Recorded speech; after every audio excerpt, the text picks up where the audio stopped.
topic I'm going to cover is already in a way alluded to and is in front of you.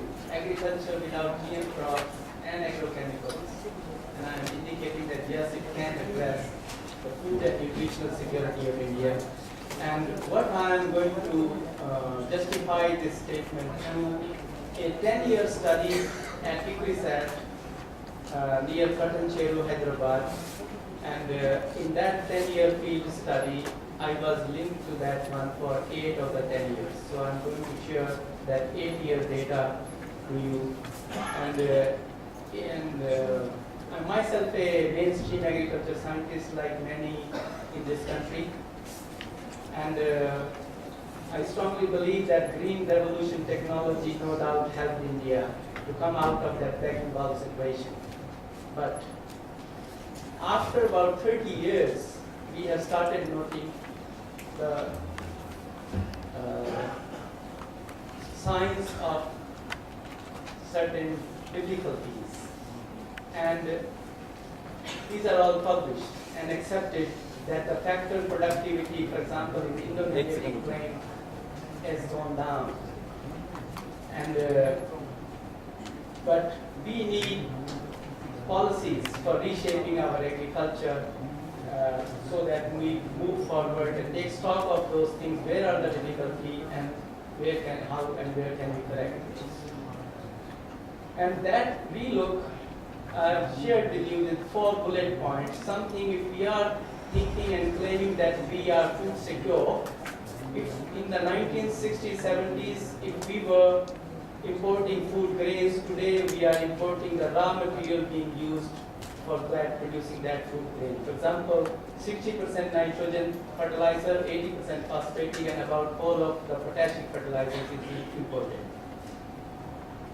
It's all well established by now that pesticides are poisons of different kind. They are listed in front of you. And also the insect pests that damage our crop have developed a tolerance to these pesticides. And these pesticides do damage our ecology. They kill the natural enemies of the insect pests, an important aspect that we need to consider while recasting our policies in agriculture. I will not go through all the bullet points which indicate here the views of the scientific community, majority scientists on ecological agriculture. And but most of them can be contradicted and stated that they are unscientific basically. And I feel in fact sad that the community has taken a kind of a position against the ecological agriculture. And despite strong scientific evidences that support it. And just to give you some kind of a comparison quickly on the parameters for high yield that one can achieve through ecological agriculture or conventional agriculture.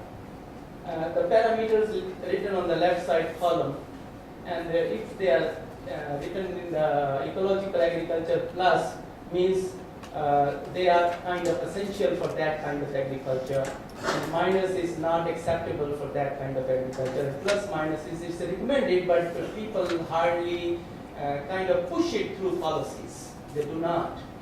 The good agriculture practices, soil conservation, water conservation, and all these which are listed here, in the mainstream agriculture or conventional agriculture, they are part of good agriculture, but they are not proactively promoted. What proactively being promoted is the last 2 items, chemical fertilizers and the pesticides, or the GM crop now. And how can we manage crop nutrients without fertilizers? I will not again go through all the details and basics of the science behind it. I'll make few important statements. A crop to grow in a nicer way, in a balanced way, need about 30 plus elements. While in a marketplace, we can purchase 3 elements, nitrogen, phosphorus, potash. And all those 30 elements are all listed in the soil science books.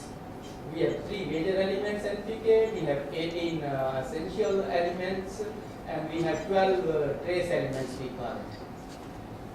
And all those 30 plus elements are available on soil of every agricultural field on this earth. And again, all those 30 elements are available in any plant biomass, be it the green leaf material in front of us on these tables, or a grass blade, or be it a flower, fruit, stem, leaves, everything, ratios, etc. The important thing is that most of these, the concentration of almost all of these is in bound form. It's not that a plant cannot use. If they are available in soil, plant cannot use it as a nutrient unless it gets solubilized. What solubilizes it in the soil is the soil life. This was alluded to by Hans in his presentation. The plant itself, plant root system, or soil life, which could be microorganisms, it could be macrofauna like earthworms. Earthworm is just one. There could be scores of such life forms which are doing that job in nature. And again, when it comes to proactive promotion, we measure these elements only. The laboratories that are designed to support farmers, serve farmers, they have ability only to measure few elements, and that too only the soluble form or available form of the elements, and use that data to tell farmer whether your field is lacking that soluble form. If yes, you apply bag fertilizer. So it's all diverted in that direction. While to get a soil health properly, we need the total bound form of all that bank account which is in that soil. So it's in the bound form, but those laboratories don't have even the facility to measure it. They measure organic carbon at the most, or pH, or electrical conductivity, etc. That's all. But many laboratories in India do have that facility. Research scientists laboratories do have that facility, but they are not targeted to serving farmers. And soil health card, which I think some of you might have heard, it only has a listing of available form of NPK. So it's ultimately again serving the purpose of promoting the fertilizers and not giving a good wholesome agriculture, ecological agriculture. We need to learn all that. And I indicated that all plant biomass has all those 30 elements. But again, look at the farmers in many parts of India, Punjab in particular, or northern India in particular, growing rice field system. You can see these kind of scenes from Punjab and Haryana, UP, burning rice and wheat straw as when they are getting the harvest season. It's a very common thing. You can see these things even in the rain-fed areas. People after weeding, they will burn the weeds. While all that can be put back to the land and become a food. In addition to these crop residues or weeds, one can grow trees on the boundary. And our experiment 10-year study at ICRISAT told that if we just grow a glycidia on the boundary of the plot, the same hectare of land can produce enough plant biomass from year 5 onward such that it would supply all the nitrogen need and the phosphorus need of the plant, that tree itself, the lopping and the branching of that tree. So we can have essentially a biofactory of crop nutrients right in the field where we can grow our agricultural crops. And in addition, weeds are generally seen as an enemy. We in ecological agriculture are a great friend. And I don't have time to go into detail of it, how they are friend, but this slide will tell you just the plant biomass that we produce. So it gives livelihood to people who are weeding it in a smallholder farmer thing. Family itself could be weeding it instead of using weedicides or herbicides, and it can give about more than 1 ton of dry plant biomass every year, depending upon the rainfall that is listed in the lower column that we measured in the study. And all plant biomass, be it crop residue or from the trees, etc., it can be left on the surface. soon after sowing. You don't have to even compost it. By the end of the season, rainy season, everything gets composted on its own. And crops can emerge out of that about 10 centimeter thick layer of plant biomass we have noted. So you don't have to even compost it and save the labor. And if in such kind of a crop management, we have noted that the earthworm population, which is native population I am talking of, it talks of 4 crop husbandry system here. LC1 and LC2 are the low cost systems 1 and low cost systems 2, where we used different types of crop residues. In first case, rice straw as a surface mulch. In the LC2, we used farm waste as a surface mulch. MA is the mainstream agriculture, means we have added agrochemicals, pesticides, fertilizers have been applied, while in the first 2, no agrochemicals have been added. And in the last one, MA plus biomass, we have added all the agrochemicals, plus we have added all the biomass added to the similar quantities as to LC1 and LC2. And when we measure the earthworms, say year 6, the population of earthworms is in 1 meter cube of the soil is more than close to 4,000 to more than 7,000 per meter cube of the soil, while in the other we are using chemicals and tillage, etc. It's around 1,000. That's the kind of relationship. The earthworm has a great role in agriculture. Most of you might have heard about it. This is about the crop nutrients. I'll give you a gist about how insect pests can be managed without agrochemicals. A colleague of mine at Equisat, Dr. Hari Sharma, wrote a compendium, and the photo of that top of that compendium in the left side lowermost one. And one insect, Helicoverpa armigera, against which the BT cotton has been developed. And BT cotton, that BT works against all the Lepidopteran insect, of course. And in this booklet, he gives a list of about 150 predators of Helicoverpa and another list of 150 about parasites of Helicoverpa. And all those 300 are natural enemies of one insect, Helicoverpa. And in nature, every insect has its natural enemies. So that knowledge is with several entomologists. Many know it, and many farmers today know it, and using this kind of approach. I've given the 2 pictures of those. I will not spend time on telling it. But the other things that agroecological is important is the herbs and the birds.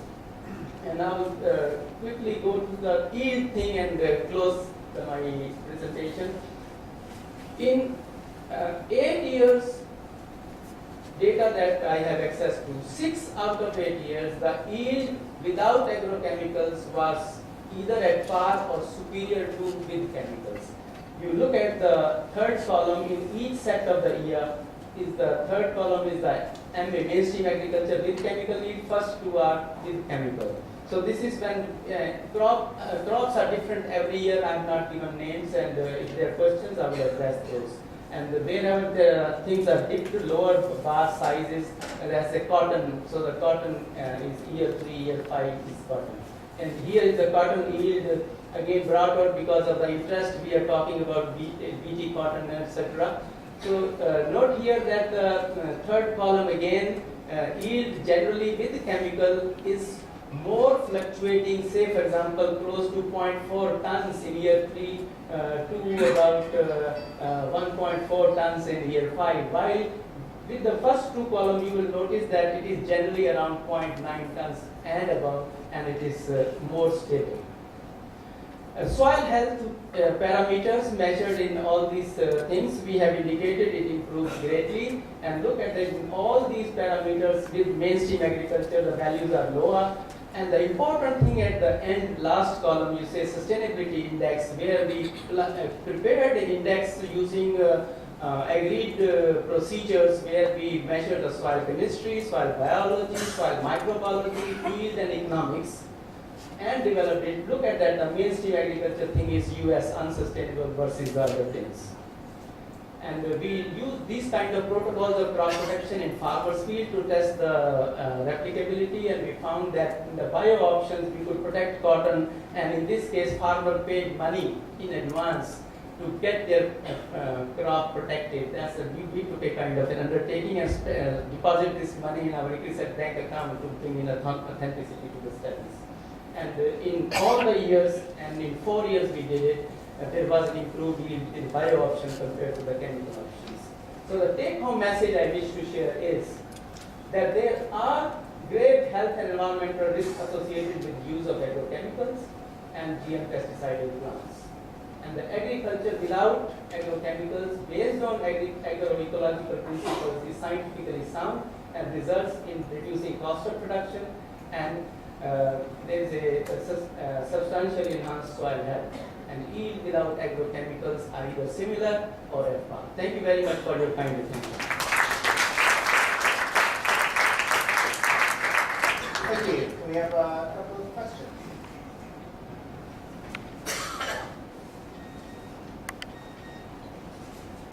Yes, please. Nobody else is asking.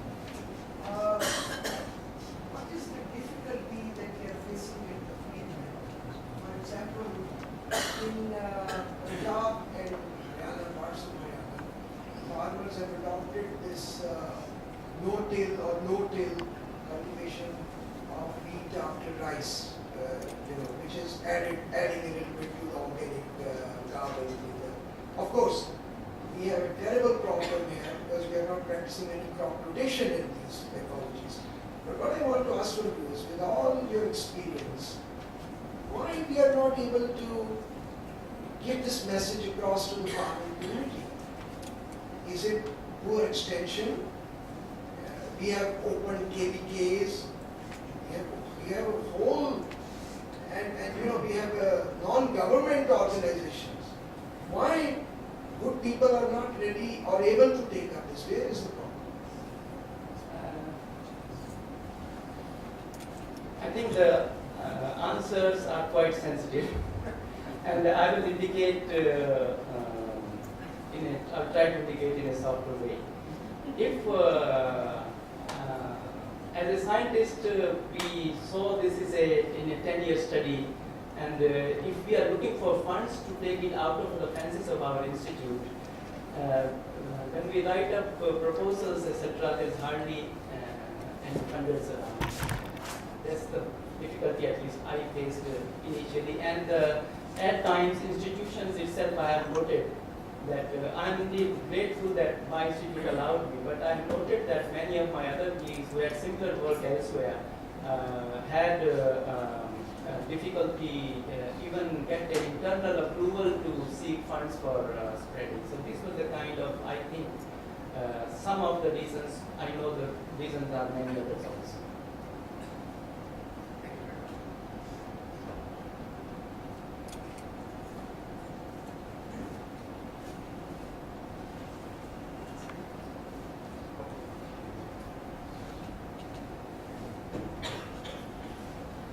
Good evening, friends. I take from there that Gopal has left feeling insensitive to answer. I think it's not. The issue is when the scientific community itself is not accepting what is present, and then the extension system is not taking forward that kind of technologies to the farmers, it's not working. Basically, it's a system which is not ready to take this forward.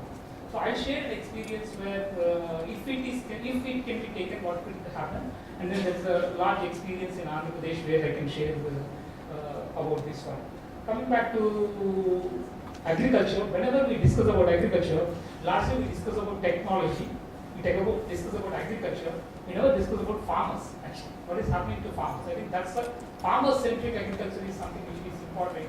And in all these discussions which happens right from the ICAR headquarters, planning commissions to the district level, farmers are missing out.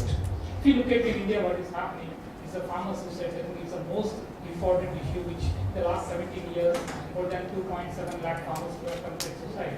And if you look at in these last 17 years, what are the options choices which government has brought in, there's not any difference. You can see in the last 17 years, it's running parallel.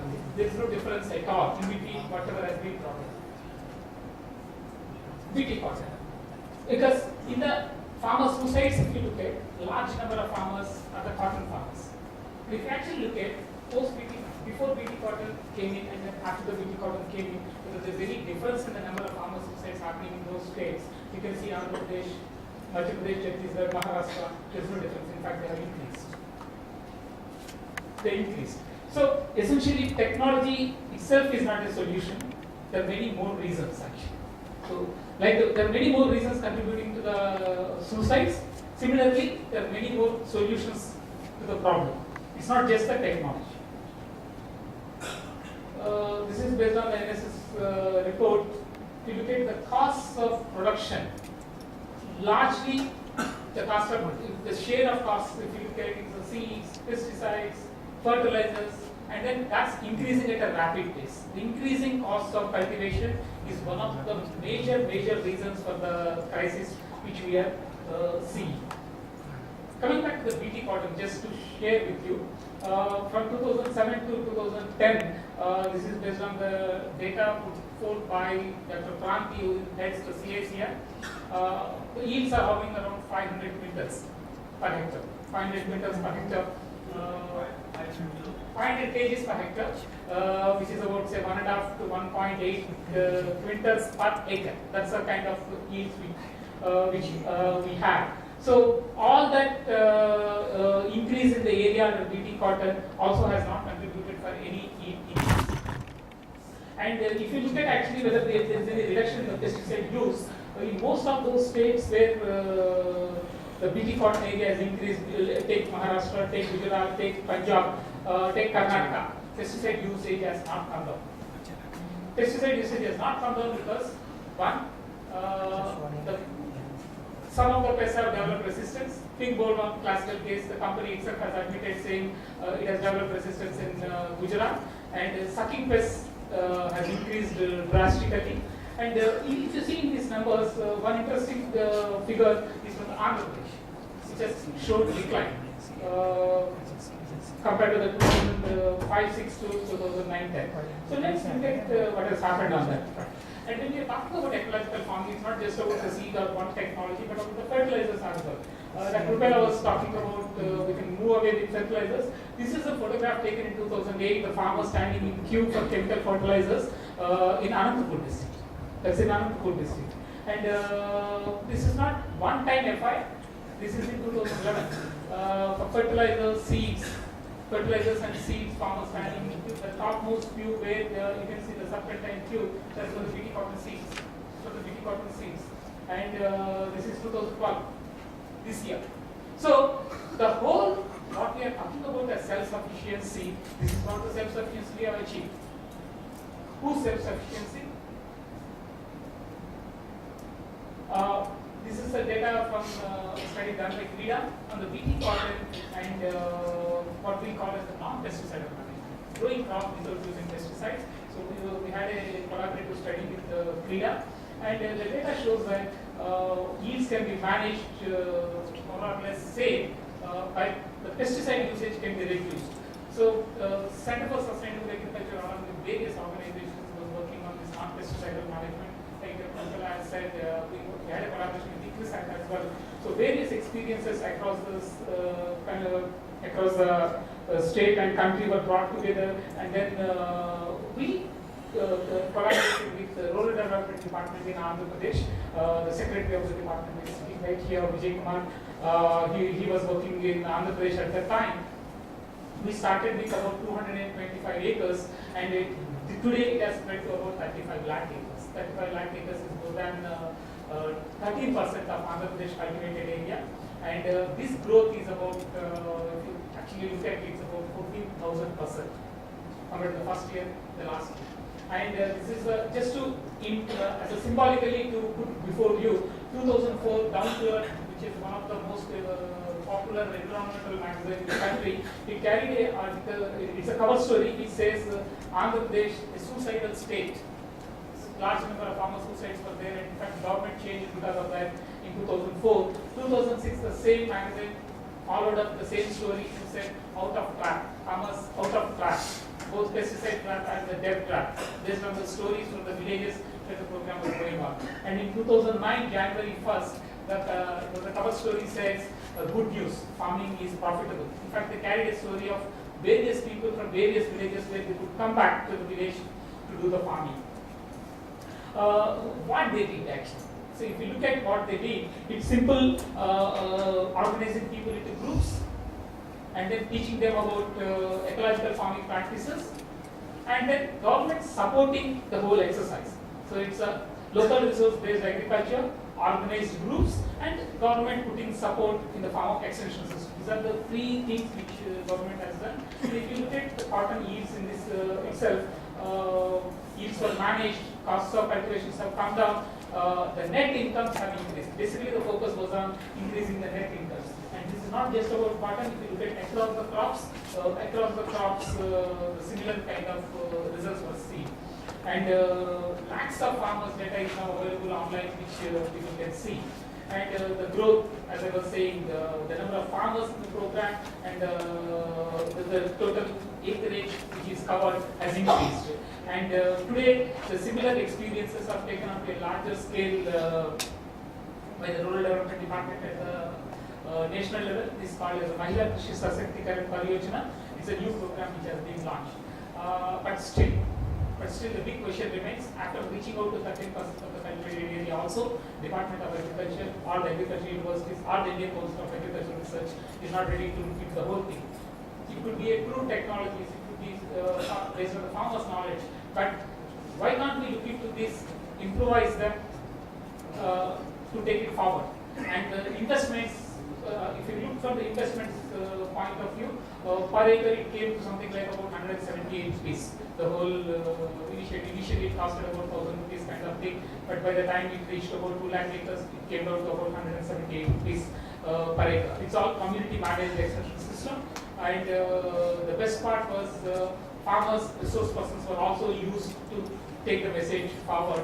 And today from Andhra Pradesh, the farmers are going to many places and then the message is spreading. But even today, it's just running through the Rural Development Department, not the Agriculture Department. And all this without any subsidy to the farmers. No subsidy to the farmers, just the extension system is what is supported.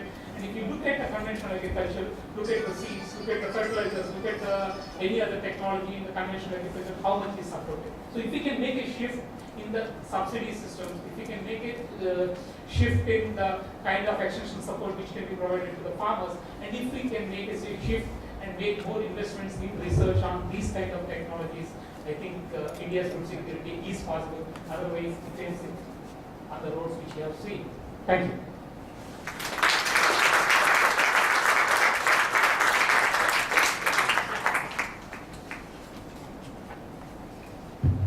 Yeah, any questions? Your sentence that there are no subsidies to the farmers, in effect means that the government is saving money on these farmers? Because they're giving a lot of subsidies in fertilizer and to the other farmers. Would that be correct? Yeah. See, this entire program largely is on the chemical pesticides usage. So on pesticides, there are no much subsidies given. But if you look at the fertilizer use, for a bag of urea, you get about 2,500 rupees subsidy.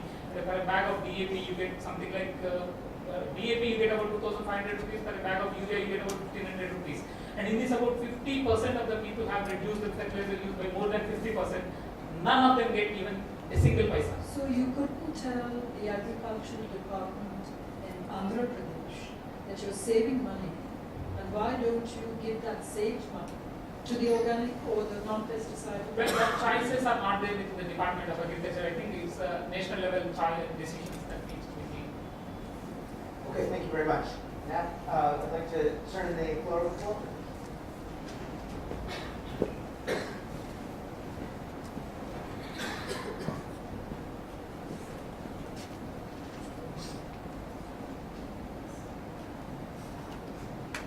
Again, I want to express that it's an honor to be here to speak with you.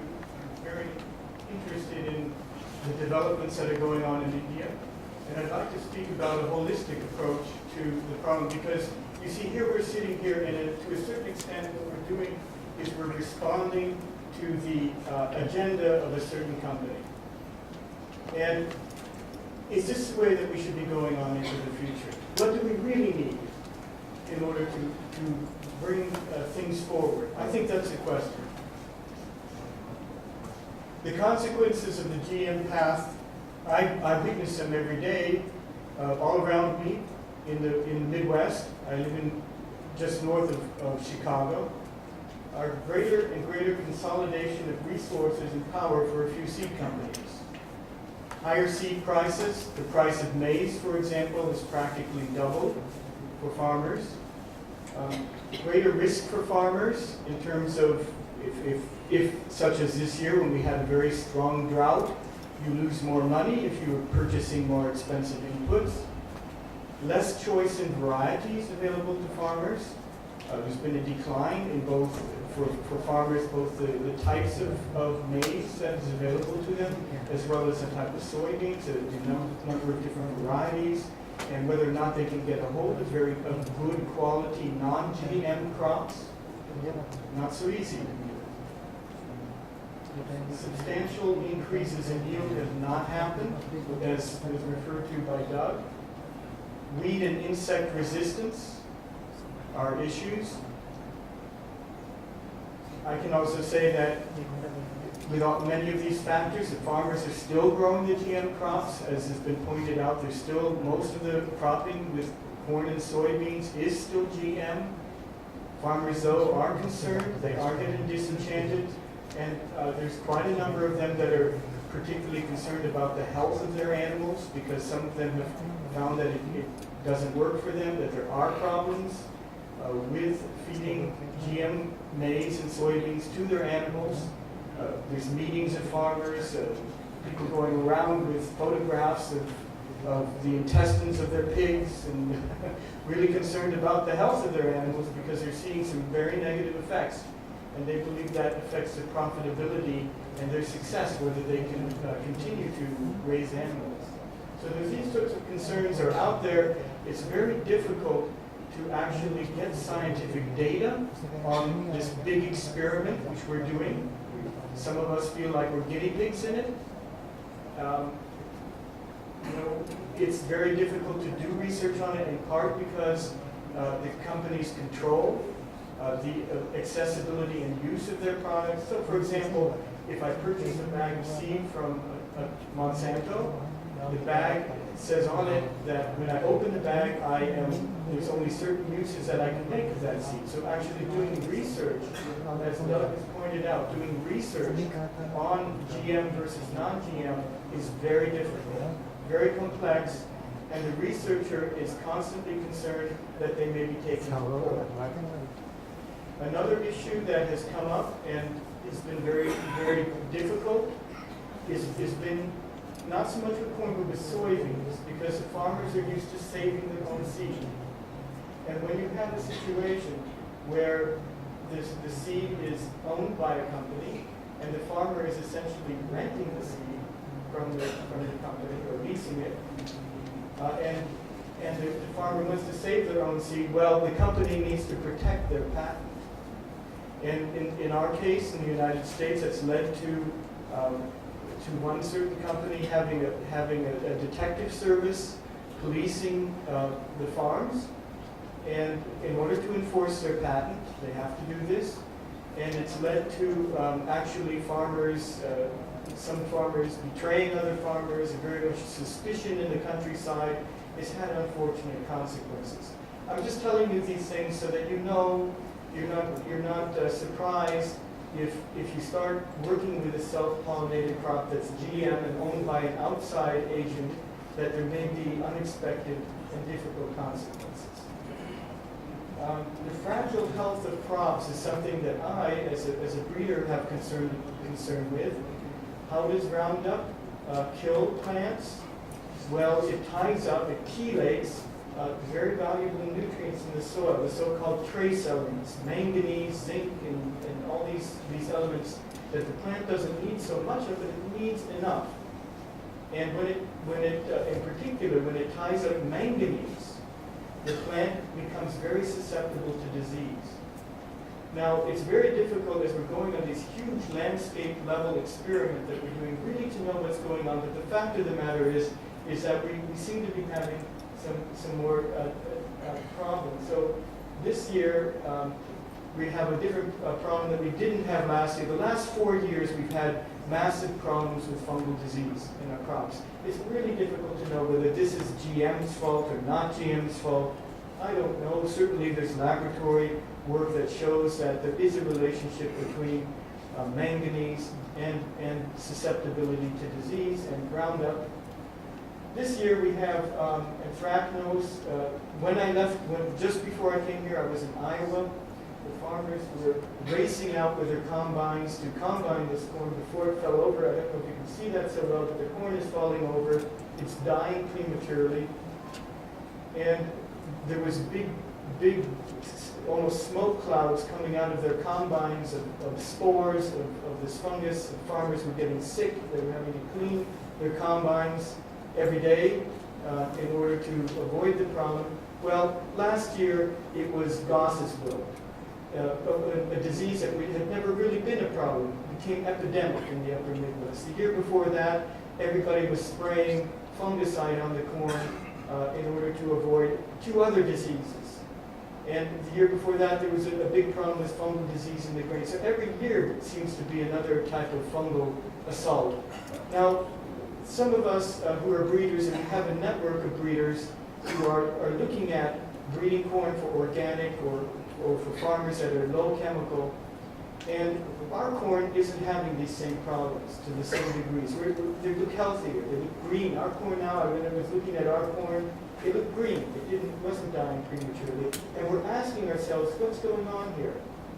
And the lesson that I'm learning, and I cannot be sure, there's so many things you cannot be sure of, but what I'm hearing from the industry, from the three companies that are dominating the maize production, is that a decision has been made not to invest in late season health of the maize crop.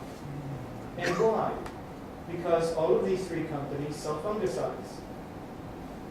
Now I want you to consider that when you start thinking about turning control over to just a few companies of what you're doing. They can make the wrong turn. And when they make the wrong turn and there isn't diversity in terms of thinking and diversity in terms of what farmers have available to them, you can have problems. In western Iowa, thousands of acres, driving along, seeing this blight on the countryside. Control. Control is a very important issue to consider. And diversity in thinking, diversity in approach. Now, what do we need? I mean, is this the right way to go? I mean, how are we going to go into the future? Okay, thousands of people have been convinced that the way to go was through genetic engineering. And we have invested enormous amounts of money in it. But it's not turning out to give us what everybody was hoping it would give us. And now, as we're marching into the future, we're having greater and greater problems with, or things are becoming clearer, let's say, that global climate change is a reality. We're having climatic stress, and particularly in the Midwest, we're getting hit over the head by one kind of climate debacle after another. What we need to do, what do we need to do? And I posit that what we need to do is we need to be breeding crops that can take this climatic change and really be able to have the yield stability. They also, I contend, that what we need to do is to not only have productive crops, but crops that produce higher nutritional value per hectare. And we can do this. And also, that these crops should be able to do this with less inputs. But that means if we're going to do that, that what we have to do is to breed, we have to have sustainable farming systems that are healthy. Because if we continue to have one-sided farming systems that breed disease, then what we can do with breeding is only so much before we have to go back to using lots of pesticides.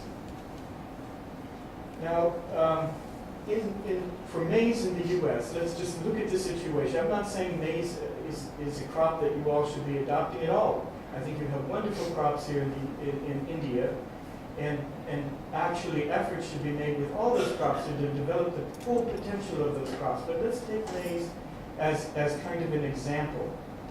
The yield increases with maize are really due to stress resistance. The inherent productivity of the crop has not increased. We're able to pack the plant into greater and greater or higher and higher populations. As we've been doing this, we've settled on a few breeding lines. So it's not very, very stable from the standpoint of diversity. The increases in yield have been associated with decreases in protein content. So as the yield goes up and up and up, there's more and more carbohydrates, but the protein is not going up at the same level, at the same rate as the hard carbohydrates. So when I first came to the Midwest 25 years ago, the protein level of corn was 9 to 10%, and now we're finding 6 to 8%. So as the yields are going up and we're happy with, aren't we making progress? The nutritional value is going down. Then, the consolidation of breeding, so that basically at this point we're at 5 different companies controlling or having market share of over 80% of the seed. 5 companies. The decisions they make are crucial. Where we should go? Let's look at the riches that we have in our seed banks. There's some enormous riches that we can utilize to bring this, to take a new approach, to bring nutritional value and stress resistance and quality back together again. Here's an example. This very special corn from the Amazon has underneath the skin of the seed, there's these layers called the alurone layer, and they're very, very rich in nutrients, very, very rich in vitamins, in protein, high quality protein, and in substances called phytosterols, which have a somewhat very beneficial effect on human health. And this plant, instead of having just 1 layer of alurone, has up to 7 layers. Why aren't we breeding with this?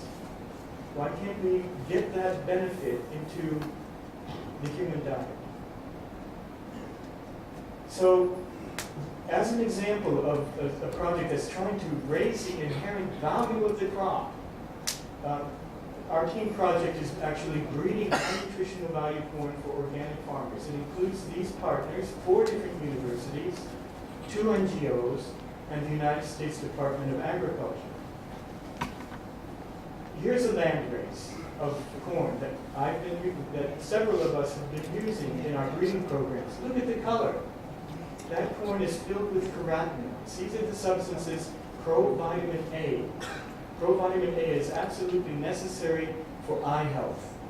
And if people don't have enough vitamin A in their diet, and I'm told that this is a problem in India, as well as in many, many countries, especially in Africa also, that if you don't have enough of this in your diet, that you can go blind. And I'm sure it has an enormous, not having enough vitamin A has an enormous cost for different countries in developing worlds in terms of loss of productivity and decline in the quality of people's lives. Well, there's corn like this that's just loaded in carotenoids in these substances. And the best way perhaps to get it into the human diet is to feed it to chickens.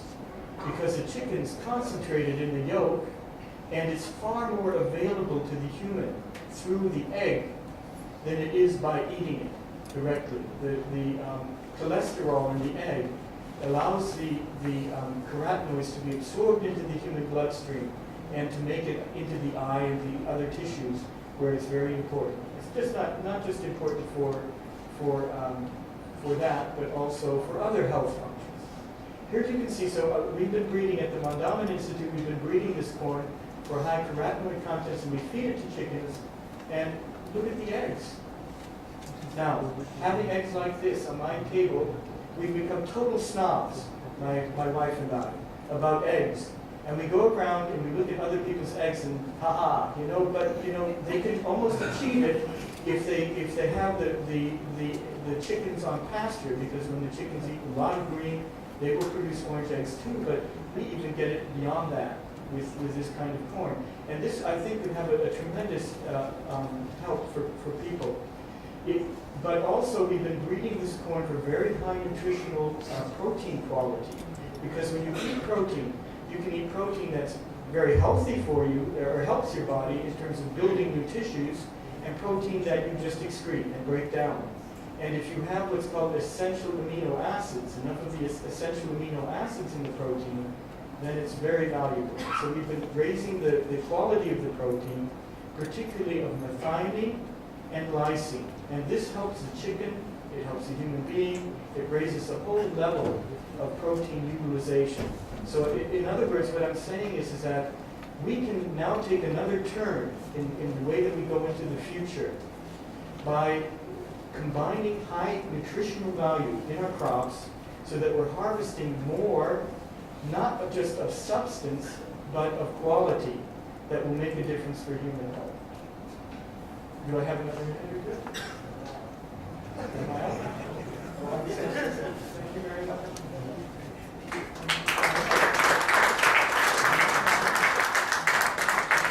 A question for Walter. I have a question. Where can we get these eggs? Are they well That's the thing. Once we started showing people what these eggs were like, I have all these people who are approaching me. So, where do you want some of those eggs? You can raise them yourself. And that's the way to do it, is to get the corn and then to start producing it and to raise it yourself.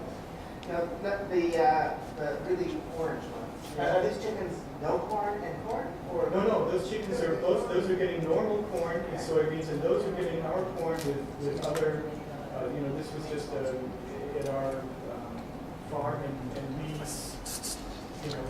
slightly different diet than the others. So it's not a controlled experiment, but nobody can raise eggs like that. It's just simply a phenomenon, and so the question: this is what can be done, but this is the direction that I think we should be headed, is thinking this way, and not just always having to respond to one or two molecules, one or two genes, saving us all with a silver bullet.